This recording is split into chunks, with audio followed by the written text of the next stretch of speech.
Good morning बच्चों। देखते हैं चैप्टर नंबर 5 का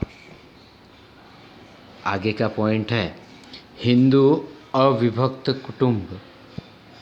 हिंदू अविभक्त कुटुंब कैसे कंपनी चलती है उसके विषय में हमें देखना है कि किस तरह से धंधाकीय व्यवस्थाएं होती हैं। हिंदू धर्म के कहने का मतलब यहाँ पर इस विषय को लेने का मीनिंग ये है कि पहले हम जानते हैं कि सभी लोग एक साथ मिलकर रहा करते थे और एक साथ मिलकर कार्य किया करते थे, परंतु जैसे जैसे समय बीता है वैसे वैसे समय बीतने के साथ परिवार के अंदर क्या हो गई है, एक ईर्ष्या जैसी भावनाएं आ गई हैं और परिवार जो एक संयुक्त कुटुंब था अब वो छोटे छोटे भागों में विभाजित हो चुका है। इसीलिए यहाँ पर हिंदू अविभक्त कुटुंब कहा गया है। अर्थ दिया है कि हिंदू कानून के अनुसार यह पैतृक धंधा है। पैतृक यानी अपने पिता का धंधा है। पैतृक अपने वंश का धंधा है। वंश परंपरा से प्राप्त धंधा संचालित करने वाला अविभक्त हिंदू परिवार को हिंदू अविभक्त कुटुंब की प्रथा कहा जाता है। यानी पैतृक धंधा जो चलता आ रहा है वो अब क्या हो गया है, अलग अलग भाइयों में बंट चुका है, जिसके कारण अविभक्त हिंदू कुटुंब कहा गया, हिंदू अविभक्त कुटुंब कहा गया। जैसे कि एग्जाम्पल के तौर पर मैं आपको बताऊं कि रिलायंस है। रिलायंस को शुरू करने वाले धीरू भाई अंबानी थे। जब उनकी डेथ हुई तो उनके दो लड़कों के बीच में, मुकेश अंबानी और अनिल अंबानी के बीच में रिलायंस की कंपनियों को क्या कर दिया गया, विभाजित कर दिया गया। यानी जो एक कंपनी संयुक्त रूप से धंधा करती थी अब वो क्या हो चुकी है, अलग हो चुकी है। उसी तरह से रालसन टायर आता था, उसके अंदर भी दो भाई अलग होने के बाद एक रालसन हो गया और एक रालको हो गया। तो इस तरह से क्या हो जाता है कि धंधा अलग अलग के अंदर विभाजित हो जाता है, जिसके कारण दोनों को ही उसका फ़र्क क्या हो जाता है, होता है। परिवार के सभी व्यक्ति इसके सदस्य माने जाते हैं। ऐसी पीढ़ी का संचालन परिवार के वयोवृद्ध के हाथ में होता है। जब भी अविभक्त लिखा है यानी परिवार बांटने से पहले किस तरह से संचालन होता है उसके विषय में यहाँ पर दिया कि परिवार का जो भी वयोवृद्ध यानी सबसे बड़ा व्यक्ति मुखिया होता है वही क्या करता है, इसका संचालन करता है, जिसे कर्ता के रूप में पहचाना जाता है। इसको आपको ध्यान में रखना है। कर्ता, एक वाक्य में प्रश्न पूछा जाता है कि कर्ता किसे कहा जा सकता है, तो पीढ़ी का संचालन करने वाले परिवार का यानी परिवार की पीढ़ी का संचालन करने वाले वयोवृद्ध व्यक्ति को ही कर्ता कहा जाता है। यदि वयोवृद्ध व्यक्ति संचालन करने का इच्छुक न हो तो उसके बाद के वय वाले व्यक्ति को संचालन सौंपा जाता है, धंधे का संचालन उन्हें सौंपा जाता है। ऐसी पीढ़ियों का अस्तित्व भारत और नेपाल में है। ऐसी पीढ़ियों का अस्तित्व मात्र भारत और नेपाल में, यानी संयुक्त कुटुंब की प्रथा जो देखने को मिलती है वह मात्र हमारे भारत और नेपाल में ही देखने को मिलती है, अन्य देशों में ऐसा होता नहीं है। अब देखते हैं लक्षण। कानूनी अस्तित्व, हिंदू अविभक्त कुटुंब की पीढ़ी हिंदू कानून द्वारा अस्तित्व में आती है। नंबर 2 है संचालन। इस पीढ़ी का संचालन कुटुंब के वयोवृद्ध व्यक्ति के हाथ में होता है, जिसे कर्ता के नाम से पहचाना जाता है, क्योंकि वह व्यक्ति ही सारा धंधा संभालता है, देख रेख करता है और उसके अंदर काम करने वाले जो लोग होते हैं वो उसी के परिवार के ही लोग होते हैं, जो उसका क्या करते हैं, सहयोग करते हैं। अब आगे हम लोग देखते हैं कि स्वतंत्र कार्य क्षेत्र। अविभक्त हिंदू अविभक्त कुटुंब के अंदर जो कार्य क्षेत्र होता है वो क्या होता है, स्वतंत्र होता है, किसी का कोई गुलाम होता नहीं है। इसीलिए धंधे का संचालन कर्ता स्वतंत्र रूप से करता है। अन्य सदस्यों को मध्यस्थता करने का अधिकार नहीं होता है। जो परिवार का मुखिया है वही उस धंधे को संभालता है, उसका संचालन करता है। अन्य व्यक्ति को उसमें बोलने की इजाज़त होती नहीं है, पर सहायता करते, मदद कर सकते हैं। कर्ता की निर्णय क्षमता का अन्य सदस्य विरोध नहीं कर सकते। जो भी निर्णय कर्ता करता हो उसके समर्थन में सभी लोगों को कार्य करना पड़ता है, उसका कोई विरोध नहीं कर सकता। नंबर 4 है सदस्य पद। हिंदू अविभक्त कुटुंब की पीढ़ी में सदस्य पद जन्म से ही प्राप्त होता है। जैसे ही बच्चे का जन्म परिवार में होता है, किसी परिवार में होता है, वैसे ही उसे उस पीढ़ी का सदस्य पद प्राप्त होता है। परिवार में जन्म लेने वाले बालक को जन्म के साथ ही सदस्य पद प्राप्त होता है। नंबर 5 है मौद्रिक नियंत्रण। मौद्रिक यानी पूंजी पर नियंत्रण। धंधे के सभी मौद्रिक विषयकर्ता के हस्तक होने से पीढ़ी पर कर्ता का मौद्रिक नियंत्रण होता है। संयुक्त संपत्तियों के रक्षण का कार्य भी कर्ता करता है, यानी धंधे की जितनी भी संपत्ति होती है या परिवार की जितनी भी पूंजी होती है उसका पूरा का पूरा नियंत्रण कर्ता के हाथ में होता है। कितना लेना है, कितना देना है, क्या करना है, क्या नहीं करना है, उसका सारा नियंत्रण कर्ता के हाथ में होता है। और वही संपत्तियों का क्या करता है, असली रक्षक भी कहा जाता है। इसके बाद है नंबर 6 दायित्व। धंधे का कार्य क्षेत्र कर्ता संभालता है, इसलिए कर्ता का दायित्व असीमित होता है। कर्ता को हर चीज़ देखनी होती है, उसे सामान से बाज़ार से कच्चा माल लाना, उसे तैयार करना, उसे बाज़ार में बेचना, वस्तु की कीमत निश्चित करना, कम पड़ जाए तो उसका एडजस्टमेंट करना, यानी सारी सब कुछ जो दायित्व होता है, जिम्मेदारियाँ होती है, वो कर्ता को ही निभानी होती है, इसीलिए इसे असीमित कहा जाता है। दूसरे सदस्यों का दायित्व सीमित होता है। दूसरे सदस्यों का दायित्व सीमित ही होता है कि जितना उन्हें काम कहा जाए उतना ही करना है, परंतु कर्ता को बहुत सारे कार्य करने पड़ सकते हैं। नंबर 7 है आयुष। आयुष यानी उसकी उम्र के हिंदू अविभक्त कुटुंब का अगर जो धंधा चलता हो तो उसकी आयु कितनी है वो दिया है कि कर्ता या परिवार के अन्य सदस्यों की मृत्यु के बाद भी धंधा चलता रहता है। यदि कर्ता की मृत्यु होती है तो उसके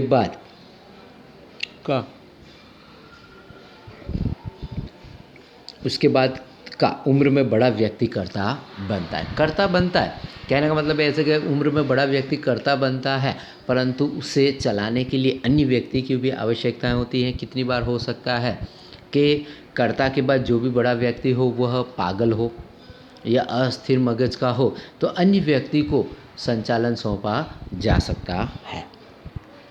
नंबर 8 है पूंजी प्राप्ति में कठिनाई। धंधे की सफलता का आधार कर्ता की कार्य क्षमता पर आधारित होता है। अगर कर्ता अच्छी तरह से कार्य करता हो तो उसे क्या होता है कि पूंजी अच्छी प्राप्त हो सकती है, परंतु अगर धंधा सही ढंग से न चलता हो तो पूंजी के क्या होगी, कमी होगी। पूंजी प्राप्ति के लिए परिवार जनों पर ही आधारित होना पड़ता है, जिससे अधिक पूंजी प्राप्त करने में कठिनाइयाँ होती, यानी पूंजी प्राप्त करने के लिए परिवार के सदस्यों पर ही आधारित रहना पड़ता है।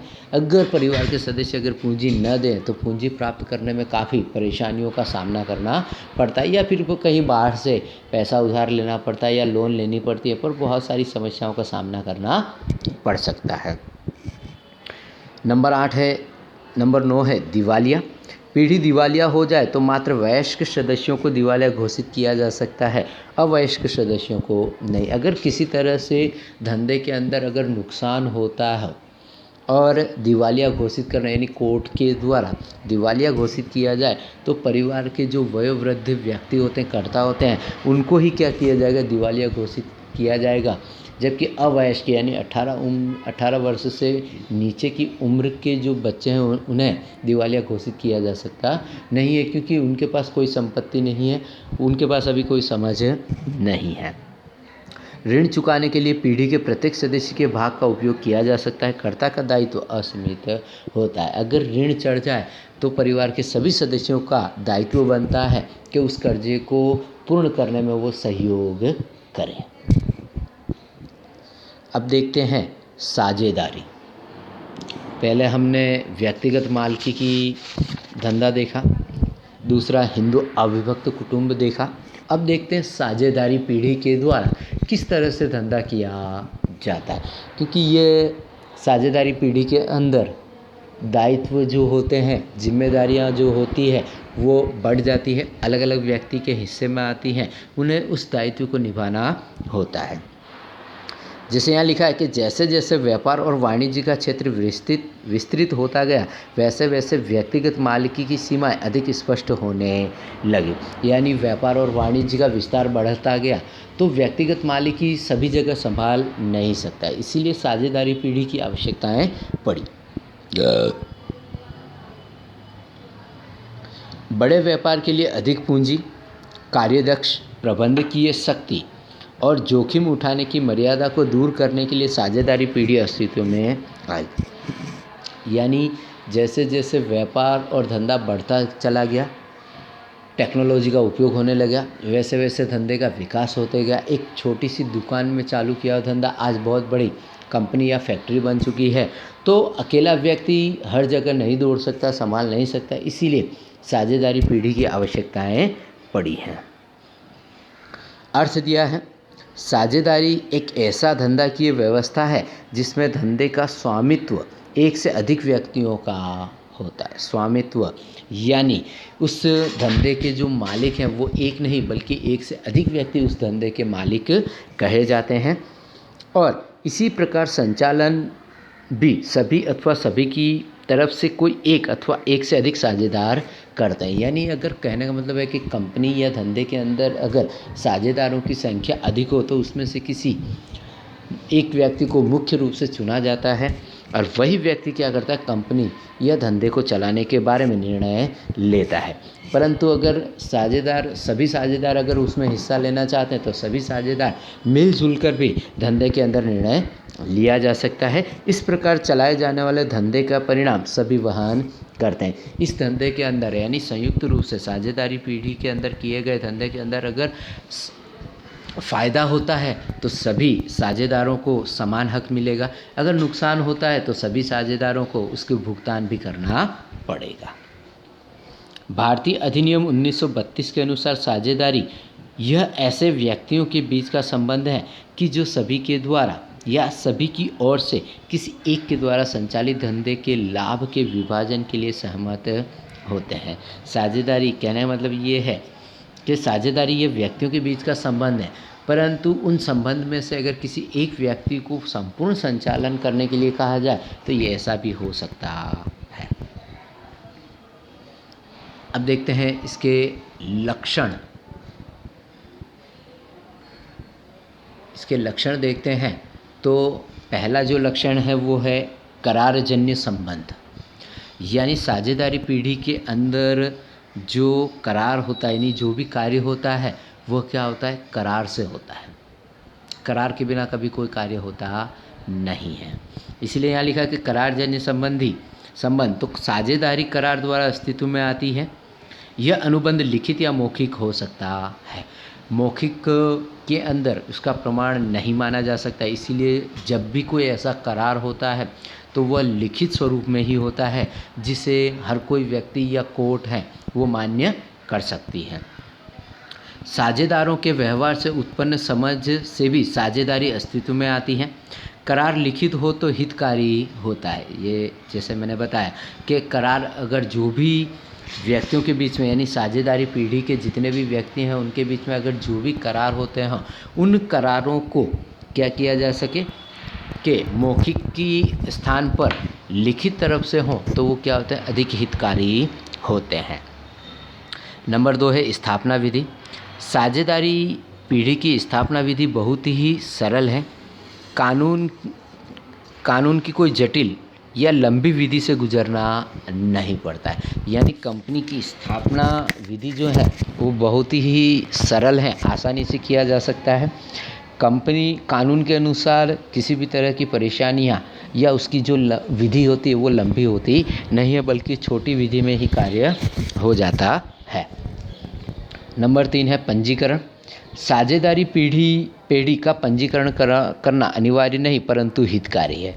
यानी अगर हम संयुक्त रूप से अगर 2 या 4 व्यक्ति मिलकर अगर कंपनी की स्थापना करते हैं और कंपनी शुरू करते हैं तो उसका पंजीकरण ऐसे तो ज़रूरी नहीं है, परंतु जब उसका पंजीकरण यानी उसका रजिस्ट्रेशन करवा दिया जाए तो वह क्या होता है, एक लाभदायक होता है कि कभी भी साझेदारों के बीच में अगर किसी बात को लेकर झगड़ा होता हो या वाद विवाद होता हो उस समय लिखित किया हुआ वस्तु ही या लिखित किया हुआ जो वस्तु होता है वही क्या की जाती, प्रमाणित मानी जाती। इसीलिए यहाँ पर लिखा है कि अनिवार्य नहीं परंतु हितकारी है। साझेदारी पीढ़ी के पंजीकरण अधिकारी के पास अनुबंध प्रस्तुत करके पंजीकरण करवाया जाता है। यानी अनुबंध यानी करार करने वाले व्यक्ति के पास, अधिकारी के पास जाकर क्या किया जा सकता है, इस करार को रजिस्ट्रेशन किया जा सकता रजिस्ट्रेशन किया जा सकता है। नंबर 4 है साझेदारों की संख्या। तो साझेदारों की संख्या कितनी हो सकती है, तो उसका भी नीति नियम होता है। कंपनी कानून के अनुसार जो नियम बनाए जाते हैं उस नियम के अनुसार ही हम कम से कम या ज़्यादा से ज़्यादा साझेदार रख सकते हैं। लिखा है कि साझेदारी पीढ़ी में साझेदार की संख्या कम से कम 2 होती है। कंपनी कानून 2013 की धारा 464 के मुताबिक साझेदारी पीढ़ी में साझेदारों की संख्या 100 से अधिक नहीं। इसी तरह सरकार श्री तय करे कि इसके मुताबिक रहेंगे, यानी कंपनी कानून के अनुसार कम से कम किसी भी कंपनी के अंदर 100 से अधिक व्यक्ति साझेदार नहीं हो सकते। परंतु ऐसी कोई भी कंपनी नहीं होती जिसके अंदर 100 व्यक्ति साझेदार हों। कम से कम 2 या ज़्यादा से ज़्यादा 4 या 5 सदस्य ही क्या होते हैं, साझेदार होते हैं। हाल में कंपनी परचूरण नियम 10 वर्ष 2014 के मुताबिक सरकार श्री ने साझेदारों की महत्तम संख्या 50 तय की, यानी ज़्यादा से ज़्यादा किसी भी कंपनी के अंदर सदस्यों की संख्या यानी साझेदार पीढ़ी के सदस्यों की संख्या सरकार के द्वारा 50 तय की गई है और उतने ही सदस्य होने चाहिए, यानी साझेदार होने चाहिए।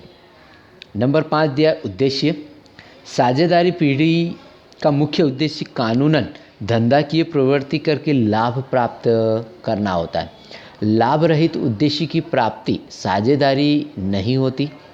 उदाहरण दिया कि सामाजिक सेवा या धार्मिक कार्य करने की प्रवृत्ति कानून अनुसार होते हुए भी इसमें लाभ का उद्देश्य न होने से ये साझेदारी नहीं है। यानी किसी भी एनजीओ के द्वारा अगर कार्य किया जाता हो और अगर उसके अंदर लाभ का उद्देश्य अगर दर्शाया गया हो तो वह एनजीओ क्या कर सकती, कार्य कर सकती नहीं है। यानी यहाँ पर हम जो भी कंपनी जिस तरह की कंपनी स्थापित कर रहे हैं उस अनुसार हमारा उद्देश्य भी निश्चित होना चाहिए। अगर धंधा कर रहे हैं तो धंधे का उद्देश्य, मुख्य उद्देश्य ही लाभ कमाना होता है। परंतु अगर सेवा की कार्य के लिए अगर कोई संस्था की स्थापना कर रहे हैं तो उसके अंदर लाभ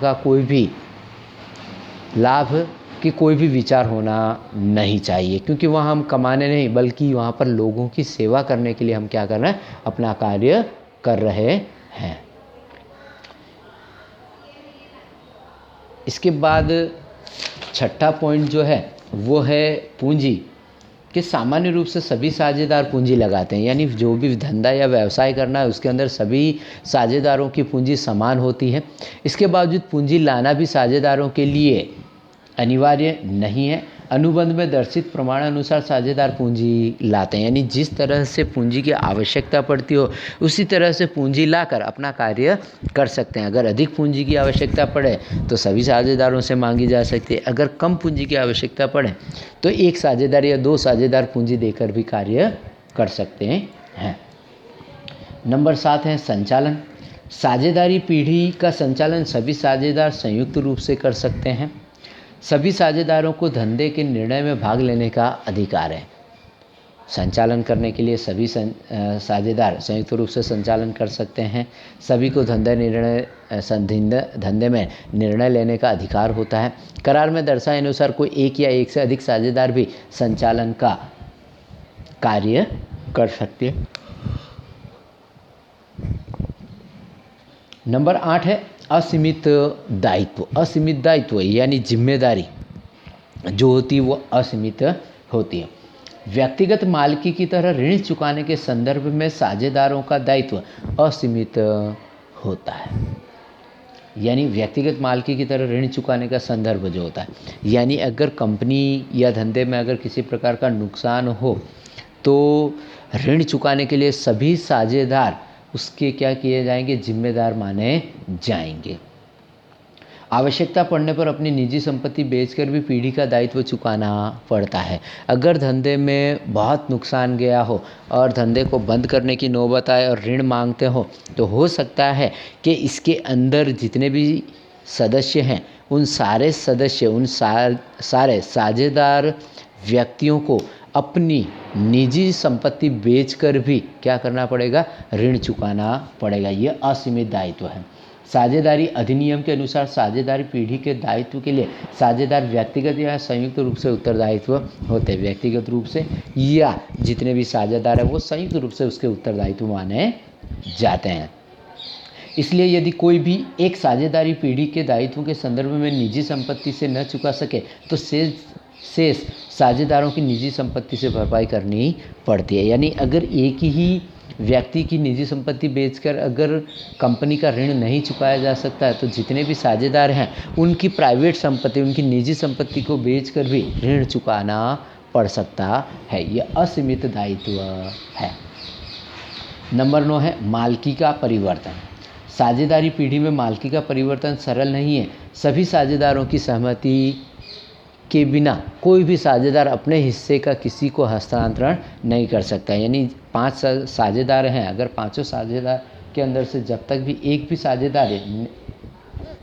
भी साझेदार अगर तैयार नहीं होता है तब तक कोई भी व्यक्ति अपनी मालिकी का हिस्सा बेच सकता नहीं है। यदि साझेदार सभी साझेदारों की सहमति के बिना हिस्से का हस्तांतरण करें तो कोई भी साझेदार पीढ़ी का विसर्जन करवा सकता है। यानी पूरी कंपनी को अगर कोई भी साझेदार यानी कोई भी एक व्यक्ति अगर ऐसा चाहे कि मैं अब कंपनी में अपना हिस्सा बेच दूं, अगर वह बेच भी देता है तो सारे के सारे साझेदारी जो व्यक्ति हैं वो क्या कर सकते हैं, कंपनी को बंद कर सकते हैं। कंपनी का विसर्जन यानी कंपनी को बंद करके सभी व्यक्ति अपना हिस्सा बेच सकते हैं। नंबर 10 है कानूनी स्थान। भारतीय साझेदारी अधिनियम 1932 में साझेदारों के अधिकार, कर्तव्य, नियम, पीढ़ी का पंजीकरण तथा अन्य व्यवस्थाएं दर्शाई गई हैं।